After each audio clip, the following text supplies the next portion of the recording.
फाउंडेशनच्या वतीनं कोल्हापूर जिल्हा गोप्रसाद योग परिषद त्याचबरोबर कोल्हापूर जिल्हा योगासन स्पोर्ट असोसिएशनच्या वतीनं सर्वांच्या ठिकाणी मी हार्दिक स्वागत करत आहोत। जास्त वेळ न घेता आपण या ठिकाणी सूर्यनमस्कार कसे घालायचे आणि त्याचं महत्व काय हे या ठिकाणी आपण समजून घेऊ। त्याच्या अगोदर जे दोन विद्यार्थी या ठिकाणी आजवर आपल्याला डेमॉन्स्ट्रेशन करून दाखवलं जाईल की सूर्यनमस्कार घालायचे कसे आणि त्याचे आपल्या शरीर मनावर कसे फायदे होतात। सूर्यनमस्कार हा एक सर्वांग सुंदर असा व्यायाम आहे, कुठलाही खर्च नसणारा, की ज्याला एक पैसा खर्च लागत नाही, जो आपण घरात सुद्धा आपण घालू शकतो, आपल्या गच्चीवरती घालू शकतो, बाजूला अगर मैदान असेल तर मैदानात घालू शकतो। सामूहिक घातलं तर सर्वात उत्तम, आपल्याला सोबत जर कोण मिळत नसेल घालण्यासाठी तर वैयक्तिक घातला तरी चालतो। सूर्यनमस्काराचं वर्णन करावं तेवढं थोडं आहे।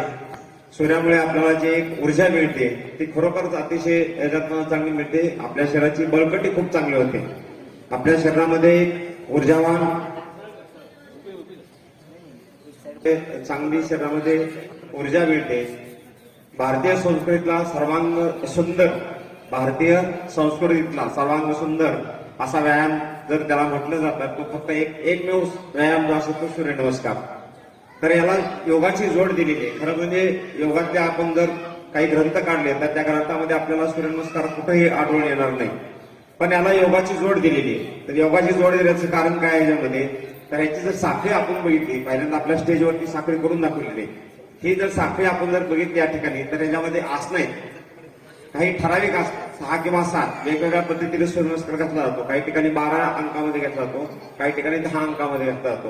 ज्यावेळेस 12 अंकामध्ये घेतला जातो त्यावेळेस 7 आसनं होतात आणि ज्यावेळेस तुम्ही 10 अंकामध्ये घातला जातात त्यावेळेस त्याच्यामध्ये 6 आसनं येतात त्याच्यामध्ये। तर हे आसनं आपल्या शरीरावरती खूप अतिशय चांगला परिणाम करतात, म्हणून त्याला योगाची जोड अशी दिलेली आहे। तर भारतीय संस्कृतीतला असा उच्च हा सूर्यनमस्कार याच्यात बीज मंत्राची जोड आहे, म्हणजे आपण राम ह्रीम म्हणून घेणार होता आपण तुमच्याकडनं। त्याचबरोबर याच्यामध्ये काही आसनं आहेत, अल्पसा असा प्राणायाम आहे, बघा किती महत्व आहे याच्यामध्ये। जर तुम्हाला सगळ्या योगाचा अभ्यास करायला जमत नसेल तर तुम्ही फक्त सूर्यनमस्कार जरी घातले तर याच्यामध्ये आसनं होतात आणि अधिक प्राणायाम सुद्धा याच्यामध्ये होतो। अल्पसा असा प्राणायाम, 1 मात्रा आणि 2 मात्राचा असा प्राणायाम होतो। बीज मंत्राची जोड आणि सूर्याची उपासना होते, परत त्याच्या नावाचे आपण उच्चार करतो ना त्यावेळेस त्याची उपासना होते। कुठल्याही देवतेच्या ज्यावेळेस आपण परत मंत्र म्हणतो, त्याचा उच्चार करतो त्यावेळेस त्याची उपासना होते। तर असा सर्वांगयुक्त असा सूर्यनमस्कार आहे आणि त्याची आज सूर्य जयंतीच्या निमित्ताने, याला आज सूर्य जयंती सुद्धा म्हणतात, त्याचबरोबर उत्तरायण सुरू होतं। याच्यामध्ये 7 घोड्याच्या रथावरती सूर्य देवता ही आरूढ होऊन ही त्याचा पदक्रम चालू असते। आजपासून थोडा दिवस मोठा होतो या ठिकाणी आणि सर्वात विशेष म्हणजे कुठलाही अभ्यासक्रम करत असताना शरद ऋतू आणि वसंत ऋतूमध्ये सुरू करावा। तर वसंत ऋतू सुरू झालेला आहे, या दिवशी आपण संकल्पना या ठिकाणी करतो, तर हे दिवसभर राबवायचं आहे, वर्षभर राबवायचं आहे, कुठेही चुकू द्यायचं नाही। रोज कमीत कमी 21 किंवा 27 सूर्यनमस्कार जर घातले तर आपल्या शरीराला फिटनेस येतं, जिम प्रमाणे फिटनेस येतं। शरीराची जी बांधा आहे तो बरोबर जिम प्रमाणे येतो। जिम मध्ये अनेक खर्च आहेत, जिम मध्ये जायचं त्याचं आपल्याला भाडं द्यावं लागतं, तिथल्या पोस्टला तिथला त्यांची फी द्यावी लागते, त्याच्यामध्ये काही लागत नाही। साधा एक ड्रेस असला, कोणी नसेल घरामध्ये, आपण याच्यावरती बरोबरावरती सुद्धा आपण सूर्यनमस्कार घालू शकतो याच्यामुळे।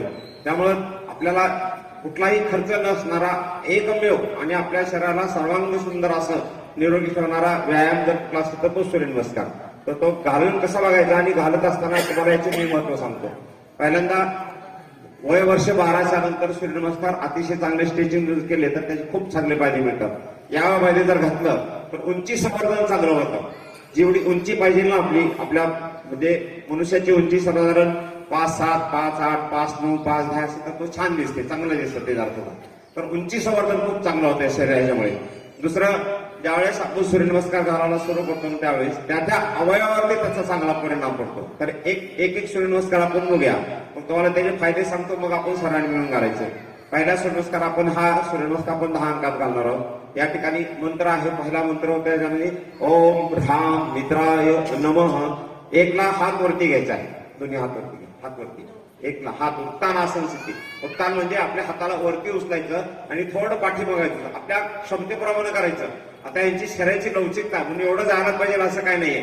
जमीन तेवढं पाठीमागे झुकरायचं. हे झुकल्यामुळे आपल्या चेस्टला अतिशय चांगला परिणाम होतो आणि पोटावरती ताण येतो. मग पचनक्रिया खूप चांगली सुधारते आणि पाठीचा काला खूप लवचिक होतो. 2 ला सावकाश कबरेतून पुढे झुकायचंय. ह्याला जानू भालासन असं म्हटलेलं आहे. जानू म्हणजे गुडघा आणि भाल म्हणजे कपाळ. आपलं कपाळ गुडघ्याला लावायचं या ठिकाणी. आदर्श अवस्था आलेली आहे, पण नाही झुकता येत एवढं झुकलं तरी चालेल यामध्ये, असं काही नाही. हे एवढे आदर्श अवस्था आला पाहिजे. पोटावर दाब बसता येतात, पोट आत खेचलं जातं आणि पचनक्रिया खूप चांगले होतात. पाठीच्या कण्याला अतिशय चांगला सुंदर असा या ठिकाणी ताण बसतो.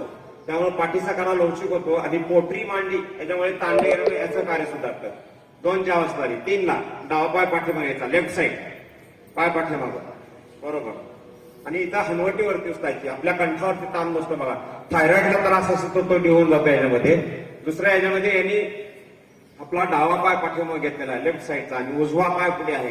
तर उजव्या बाजूला जे आपली इंद्रिय आहेत ना, आपले म्हणजे अवयव आहेत पोटातले, उजव्या बाजूचे लिव्हर आहे, किडनी आहे, त्याच्यानंतर थोडा मोठा आतड्याचा भाग आहे उजव्या बाजूचा, हा इकडून असा वर येतो सी आकारामध्ये. मोठ्या आतड्याचा भाग, मोठा आतडा कार्य चांगला असं पाहिजे, नाहीतर गॅसेस सारखे तक्रार होतात आणि पोट साफ होत नाही त्याच्यामध्ये. तर मोठा आतड्याचा कार्य जर तुमचं चांगला असेल तर मोठा आतड्यावरतीच चांगला परिणाम होतो. हा पाय पाठीमागायचा, उत्तान पाद असेल, त्यानंतर चतुर्दंड स्थिती किंवा हा पाय पाठीमागायचा. आता उजवा पाय आपला पाठीमागे घ्यायचा. याला आम्ही ताठ तिरपी सरळ अवस्था म्हणतो. ताठ म्हणजे सरळ राहायचं, तिरपी म्हणजे एखादी फळी अशी असते, इथे जर बॉल ठेवला तर हा बॉल आपला टाचेपर्यंत येतो असा, ही अवस्था याची या ठिकाणी येते.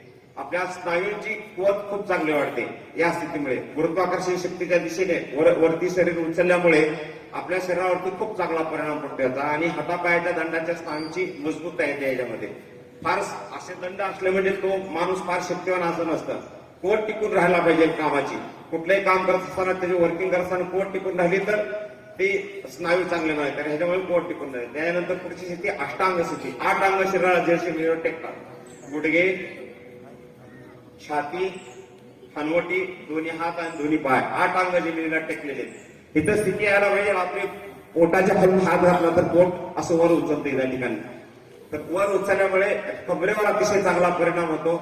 छाती या ठिकाणी पूर्णपणे जमिनीला टेकलेली आहे. 8 अंग जमिनीला टाकले. 8 अंगाचं कार्य सुधारतं ह्याच्यामध्ये. त्यानंतर भुजंगासन, पुढचा प्रकार. सावकाश हाताचा आधार घेत आणि पाठीमागं झुकायचं आणि पाठीमागं जेवढं आपल्या जमीन तेवढंच झुकायचं. याच्यामध्ये पाठीचा कणा अतिशय लवचिक होतो. पाठकण्याच्या विकारासाठी भुजंगासन म्हणजे अतिशय प्रभावी आसन आहे. त्याबरोबर आपल्या पोटाला पुढच्या बाजूला ताण बसलेला बघा. पोटाचं कार्य सुधारतं. चेस्ट फुलली गेलेली आहे, छाती फुलली गेलेली. दम्याचे विकार होत नाही. सर्दी, दमा, खोकला हा जो विकार आहे ना तो याच्यातनं होत नाही त्याच्यामुळे. सावकाश. आता पुढची अवस्था अधोमुख श्वानासन. श्वान म्हणजे कुत्र जसं आळस देतं ना, आपलं आळस काढून टाकतो, ती अवस्था या ठिकाणी येते. पाठीच्या कण्याला अतिशय चांगला ह्याच्यामध्ये तो. हनवटी आत दाबली जाते, त्यामुळे कंठावरती दाब बसतो. थायरॉइडचं कार्य सुधारतं. पोटरी मांडीचा या ठिकाणी कार्य सुधारतं आणि पोटाला आत दाब बसताय बघा. पोट आत वर खेचलं जातं. पोटाला ताण आणि दाब बसला की तिथलं रक्ताभिसरण, ब्लड सर्क्युलेशन खूप चांगलं होतं याच्यामुळे. ठीक आहे. आता त्यानंतर परत हे आसन झाली इथपर्यंत. इथून पुढची अवस्था जी पहिली अवस्था सुरू होते. परत आता आपला हा पाय पुढे घ्यायचा. आता एक पाय मागं पुढे झाल्यामुळे काय झालं, आपल्या आतड्याला चांगला ताण दाब बसला या ठिकाणी. परत तीच अवस्था आली बघा, अर्धभुजंगासन स्थिती. त्याला अर्ध भुजंगासन किंवा अश्वसंचलनासन असं म्हणतात. घोडा कसा पुढे पडत असताना आपली हनवटी वरती डोकं वरती उचलतं, ती अवस्था या ठिकाणी येते. परत हा पाय पुढे घ्यायचा, परत पाय पुढे आणि कपाळ. परत पहिल्या आसनामध्ये आलो आपण या ठिकाणी आणि परत या ठिकाणी येतो. म्हणजे काही आसनाची एक साखळी तयार होते या ठिकाणी. सावकाश. हात नमस्कार सिद्धी, नमस्कार सिद्धी, नमस्कार नमस्कार नमस्कार नमस्कार. 10 अंक झाले. आता आपण अंकात मोजूया. या अंकात कसं घातलं जातं. 1 ला हात वरती, 1 1. 2 ला कमरेतून पुढे झुकायचं, 2. 3 ला डावा पाय पाठीमागे, 3 3 ला. 4 ला उजवा पाय पाठीमागे, 4. 5 ला गुडघे टेकवायची आणि छाती टेकवायची, कंबर पोटावरती उचलायची, 5. जमीन तेवढं करायचं, करण्याचा प्रयत्न करायचा, 5. 6 ला भुजंगासन, 6. 7 ला अधोमुख श्वानासन, 7. 8 ला परत आपला डावा पाय पुढे, 8. 9ला उजवा पाय पुढे 9 आणि 10ला नमस्कार स्थिती 10. या स्थितीनं सूर्यनमस्कार घालायचे. आपण सर्वांनी मिळून घालूया. फक्त घालायची कुणी नाही एवढं फक्त लक्षात ठेवा. तेवढी दक्षता पाळली की सगळ्याला घालता येते. त्यांची गुडघेदुखीचा खूप त्रास आहे म्हणजे डॉक्टरने वर जे केलेले त्याने फक्त घालू नका.